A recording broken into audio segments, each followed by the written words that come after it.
This ministry, as you know, was set up when His Excellency, after winning the elections in 2023, set up his new cabinet and administration. He set up this ministry, which is the Ministry of Skills Audit and Development. If you were old enough in the 1980s into the 1990s, you would remember that there was a ministry that was called Manpower Development. But this time, the emphasis really is on the development of the skills that Zimbabwe needs. In his wisdom, His Excellency wants this nation to understand what skills are necessary in order to propel this country to the status that he has envisioned under Vision 2030. He wants us to be clear as to what capacities, what competencies the country should have in the various sectors of the economy to make sure that we achieve the Vision 2030 agenda, to make sure that we achieve rural industrialization, for example, to make sure that we take Zimbabwe to a higher level in terms of the value chains of beneficiation and value addition, in order to make sure that Zimbabwe becomes an industrial giant, not just in the Southern African region, but in the entirety of Africa. But to also make sure that Zimbabwe becomes highly competitive at the international level. Mm-hmm. This is, in a general sense, the mandate of the ministry. The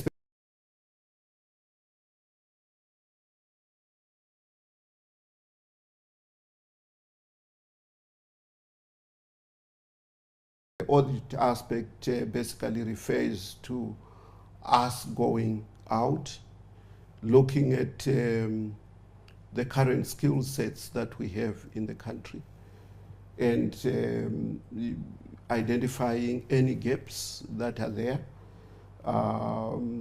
be it in engineering, in research and development, in the humanities, the arts, in areas that are important for social development, for example.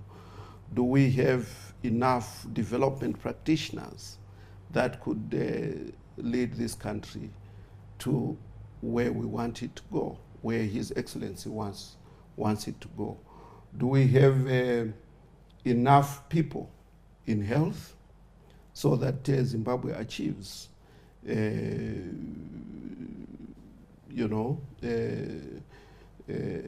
health for the nation?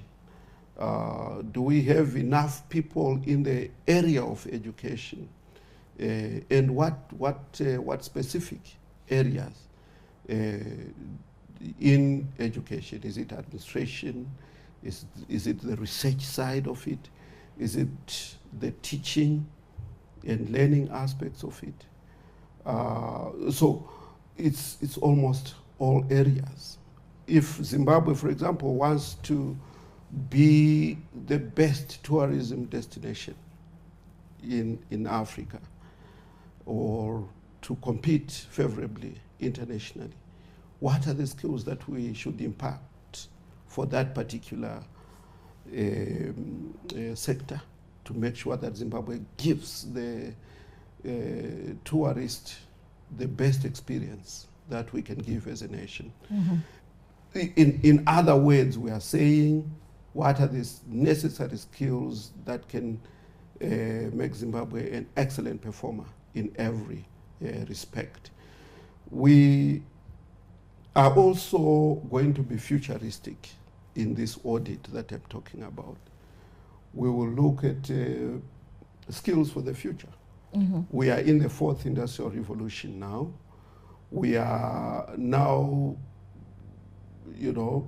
faced with issues of artificial intelligence, various sub-areas of it, some capable of boosting productivity, some capable of helping us to manage big data, all those areas we have to be sure that Zimbabwe has the skills that are needed to prepare or to adapt positively to the 4th industrial revolution that is already underway.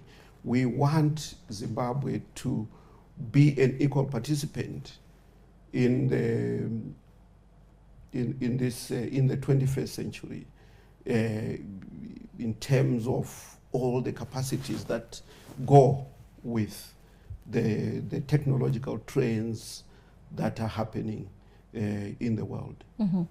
Just to take you back a bit, Professor, you mentioned that... I didn't go to the development side. Okay. The development side is where we will be recommending certain things to happen.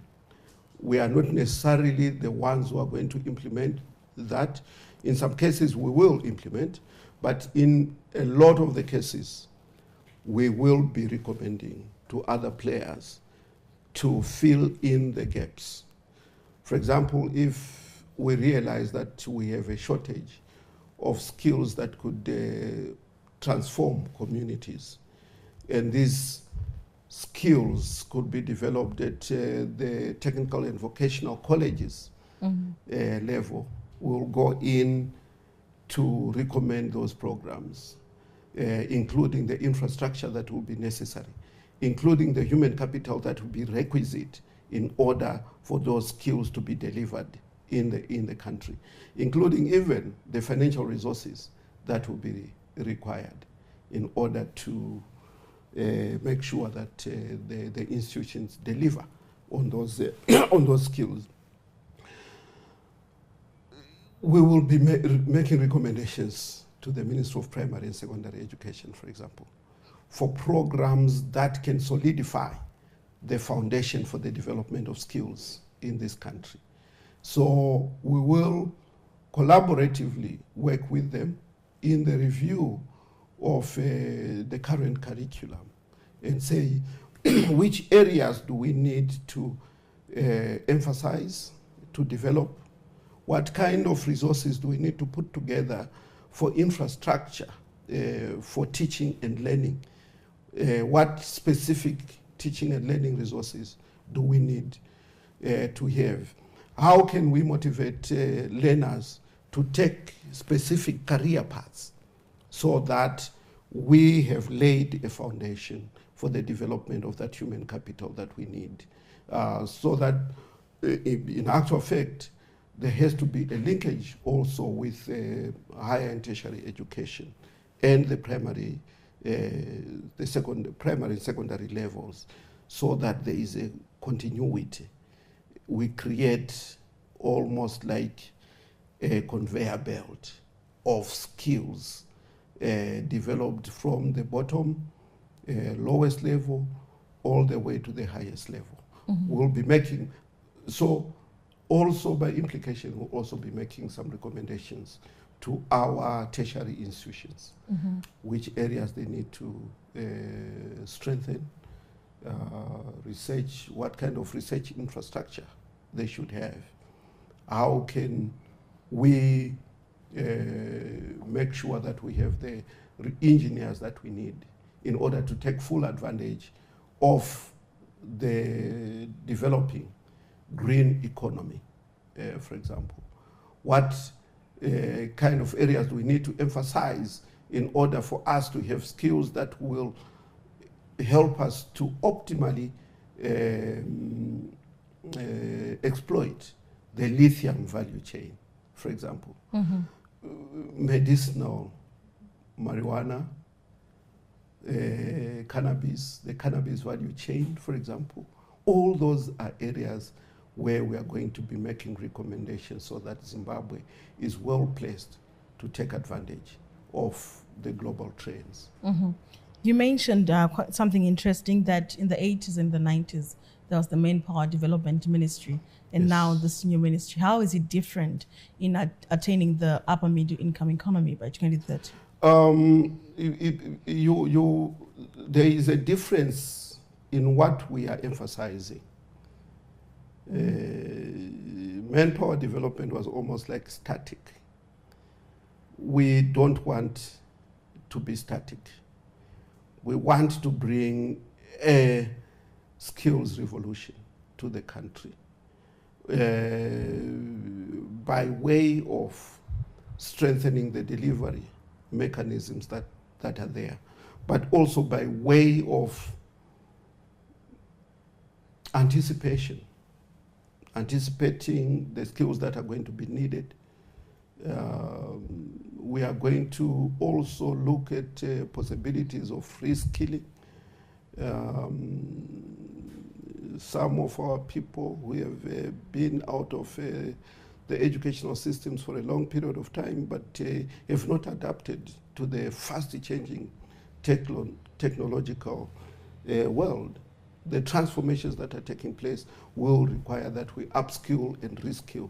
So we have much more of a revolutionary approach, and it was deliberate on the part of His Excellency to call it skills audit and development.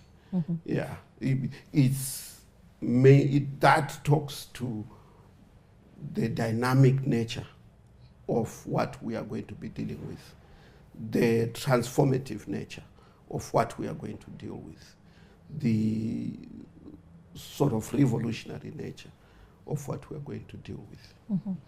We're going to take a short break. Please stay with us.